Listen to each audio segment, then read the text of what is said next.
எல்லா மனித இனமும் இந்த பூமியில பயணிக்கும் பொழுது அவர்களுக்கு தனியாக அந்த மனிதனுடைய வலிமை, மனிதனுடைய உற்சாகம், மனிதனுடைய எந்தூசியாச ஊக்கம் இது ஒரு நாள் உதவாதுன்னு மனுஷன் தெரிஞ்சு வச்சுக்கணும். பாட்டு பாடுறோம், பின்தொடர்ந்தீர்னு பாட்டு பாடணும்ல. நீர் என்னை பின் தொடர்ந்தீர்னு எத்தனை தடவை பாடுறோம் பார்த்தீங்களா? நம்மளை தொடர்ந்து வந்துகிட்டே இருக்கிறாரு, நம்மளை தொடர்ந்து வந்துகிட்டே இருக்காரு. எதுக்கு? நான் உன்னை படைக்கும் போது என் ஜீவ சுவாசத்தை ஊதும் பொழுது இந்த உற்சாகம், எந்த உற்சாகம்? மனுஷனுக்குரிய உற்சாகம், வலிமை, ஊக்கம்.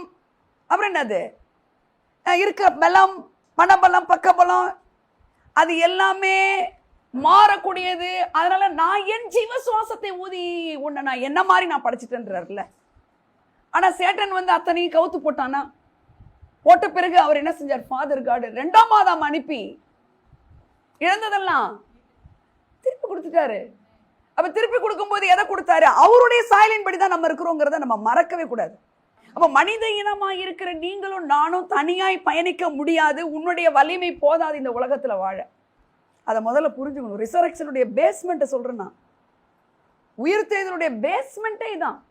நீங்க தனியா இந்த உலகத்துல பயணிக்கும் பொழுது உங்களுடைய பள்ளங்களையே தான் நீங்க பார்ப்பீங்க. ஆனா பள்ளம் வராதுன்னு கிடையாது. வரும்பொழுது நீங்க ஜெயம் எடுக்கணும்னா உங்களோட ஒருத்தர் பயணிக்கிறாருன்னு உங்களுக்கு நினைவு இருக்கணும். அல்லேலூயா.